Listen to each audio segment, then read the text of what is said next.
RSS से जुड़ी एक बंगाली पत्रिका में 13 दिसंबर को छपे एक लेख ने सियासी बवंडर खड़ा कर दिया है। निर्मल मुखोपाध्याय द्वारा लिखे इस लेख में बताया गया है कि कांग्रेस मुक्त भारत ममता बनर्जी और बीजेपी का सपना है।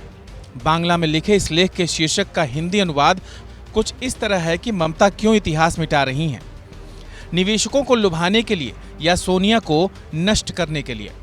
इस आलेख में तृणमूल कांग्रेस की अध्यक्ष ममता बनर्जी की हाल ही में प्रधानमंत्री नरेंद्र मोदी के साथ दिल्ली में हुई बैठक का जिक्र किया गया है। दावा किया गया है कि दोनों ने कांग्रेस मुक्त भारत के सपने पर चर्चा की थी। निर्मल मुखोपाध्याय ने लिखा है कि उनके बदलते तेवरों से साफ हो गया है कि ये वही ममता बनर्जी नहीं है। नरेंद्र मोदी का सपना था कांग्रेस मुक्त भारत। मुझे ऐसा लगता है कि ममता बनर्जी भी इसी सपने पर विश्वास करने लगी हैं। इसलिए वो इतिहास को मिटाना चाहती हैं ताकि इस सपने को बेचा जा सके। लेखक ने यह भी लिखा है कि ममता बनर्जी के दिमाग में यह बात है कि वो अपने दुश्मनों और परिचित प्रतिद्वंदियों को अपने करीब ला रही हैं।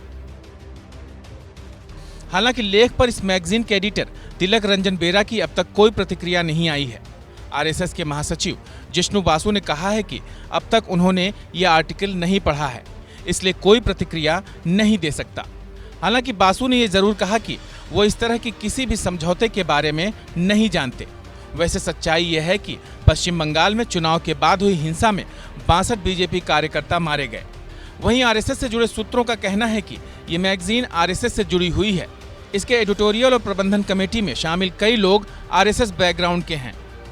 इस आलेख पर बीजेपी के प्रवक्ता शामिक भट्टाचार्य ने प्रतिक्रिया देते हुए कहा कि यह आर्टिकल आधारहीन है और इसका पार्टी की नीतियों से कोई लेना देना नहीं है।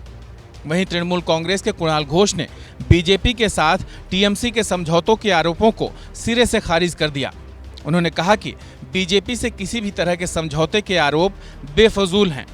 भगवा कैंप के खिलाफ ममता बनर्जी सबसे मजबूत विपक्ष हैं।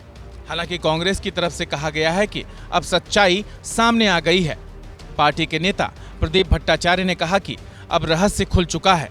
हम काफी लंबे समय से ये कहते आए हैं कि बीजेपी और टीएमसी में आपसी समझौता हुआ है और दोनों कांग्रेस को नष्ट करने के लिए एक साथ काम कर रहे हैं, लेकिन वो कामयाब नहीं होंगे। आपको बता दें कि पश्चिम बंगाल चुनाव में जीत के बाद टीएमसी अध्यक्ष ममता बनर्जी पार्टी के विस्तार में जुटी हुई हैं। उन्होंने हाल ही में दावा किया था कि तृणमूल ही असली कांग्रेस है। इसके अलावा उन्होंने ये भी कहा था कि कोई यूपीए नहीं है। ममता बनर्जी विपक्षी पार्टियों का समर्थन हासिल करने के लिए कई नेताओं से मुलाकात भी कर चुकी हैं। Bureau report.